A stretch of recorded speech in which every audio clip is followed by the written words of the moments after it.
आज है हाम्रो देवी पूजाको है एउटा पुजारी भनौँ है उहाँले गर्नुभएको छ है र उहाँको अब सोच विचार कस्तो छ भन्नुहोस्।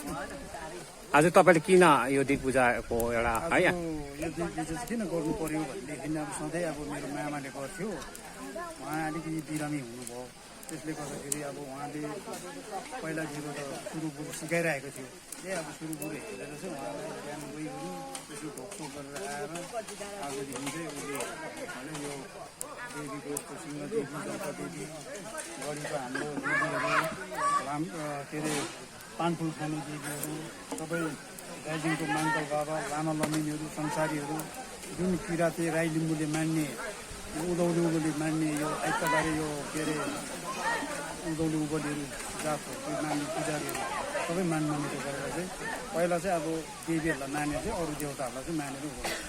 अझै अब त्यो अचानक मेरो नि अब बिरामी छ तापनि अब अलिकति त्यति साह्रो होइन, तर अलिकति अब यो देवीको चाहिँ अब सबैले अब मान्यता गर्नु राम्रोसँगले गर्नुपर्छ। किनभने यो गरेपछि गाउँघरमा सुख शान्ति होस्, जसलाई झगडा नहोस्, सुख शान्ति भएर जाओस्, सबै दुःख बिमारहरू पनि हटेर जाओस्, नराम्रो हैचाहरू आउँदैछ भने देवी माले हटाएर लैजाओस्, हाम्रो गाउँलाई गाउँघरमा सबैलाई नै रक्षा गरेर लैजाओस् र सुख शान्ति होस् भनेर आज हामीले देवी मानेको अब वर्षौँकालदेखि पिता पुर्खाहरूदेखि मानेर आएको कुरोलाई हामीले मान्यता गरिरहेको छौँ।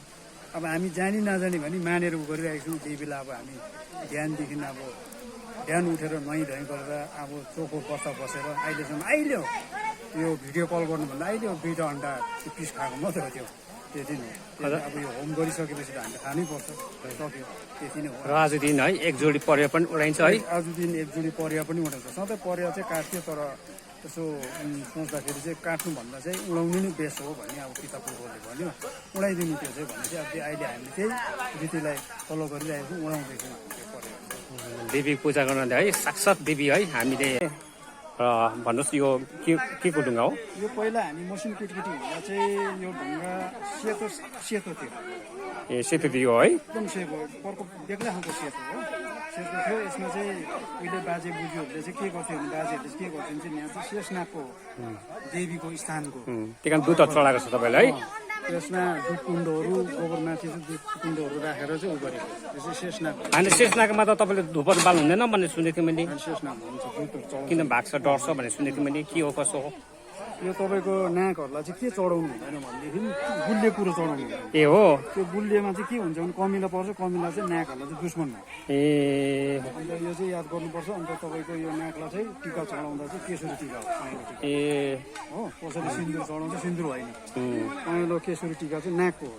ए भनेपछि यो एकदम है यो देवीको चाहिँ देवीको एउटा शेषनाग भनौँ है, शेषनाग एउटा रखरे पहिला देवीको स्थानभित्र पस्नुभन्दा अगाडि चाहिँ यो नागहरू उहाँको देवीको संरक्षक भनौँ है, सुरक्षक गर्ने है यो पहिलाकै उयसमा रहेछ नि त है। र हजुरलाई जानकारी दिइसक्यो है, यहाँको एकदम महत्त्वपूर्ण ढुङ्गाहरू छन् है, र यो एउटा देवी बसेको ठाउँ हो र हामीले यो विश्वास गर्नुपर्छ है। हामीले पहिलादेखि नै चलिआएको लिएको है, र यस कुरालाई कतिजनाले मिथ्या पनि सम्झिन सक्नुहुन्छ होला, तर यो एकदम गलत हो, यो सत्य हो र सत्य नै रहनेछ। र हामी गाउँघरको मानिसहरूलाई है सम्पूर्ण गाउँघर यो संसारै एउटा पवित्र होस् भनेर र गाउँमा शान्ति होस् भनेर है यहाँ संसार पूजा अथवा देवी पूजा पनि भनिन्छ। पहिला देवी पूजा भन्थ्यो है, अहिले संसार पूजा पनि भनिन्छ। र हेर्नुहोस्, धन्यवाद।